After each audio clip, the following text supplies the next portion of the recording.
Hello दोस्तों, नमस्ते, प्रणाम। मैं आशा सरगम अपने यूट्यूब चैनल में आप सभी का स्वागत करती हूँ। और मैं आज गाने जा रही हूँ मंडप गीत, विवाह गीत, मंडप गीत। और आप लोग सुनिए और कमेंट बॉक्स में बताइए कैसा लगा गाना गीत। आयरा जिला भोजपुर बक्सर के आगे पटना, आयरा जिला भोजपुर बक्सर के आगे पटना। बतावा दुल्हा साले दहेज लेबा केतना, बतावा दुल्हा साले दहेज लेबा केतना, बतावा दुल्हा साले। सिकड़ी देब अंगूठी देब हीरा हुंडा, चलावे नहीं आई त देब चार डंडा, चलावे नहीं आई त देब चार डंडा, चलावे नहीं आई। आरा जिला भोजपुर बक्सर के आगे पटना, आरा जिला भोजपुर बक्सर के आगे पटना।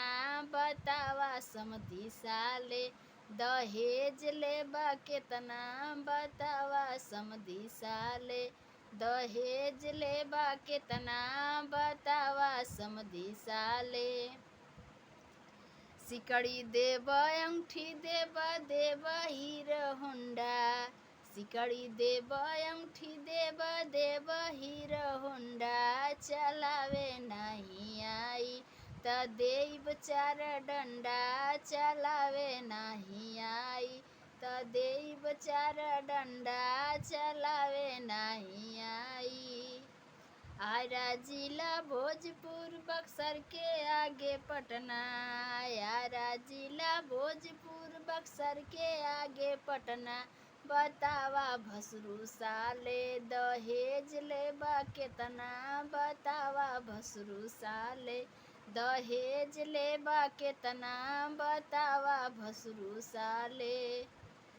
सिकड़ी देब अंगूठी देब हीरो होंडा, सिकड़ी देब अंगूठी देब हीरो होंडा, चलावे नहीं आई त मारब चार डंडा, चलावे नहीं आई त मारब चार डंडा, चलावे नहीं आई। आरा जिला भोजपुर बक्सर के आगे पटना, आरा जिला भोजपुर बक्सर के आगे पटना। बतावा देवरू साले दहेज लेबा केतना, बतावा देवरू साले दहेज लेबा केतना, बतावा देवरू साले। सिकड़ी देब अंगूठी देब हीरो होंडा, सिकड़ी देब अंगूठी देब हीरो होंडा, चलावे नहीं आई त मारब चार डंडा, चलावे नहीं आई त मारब चार डंडा, चलावे नहीं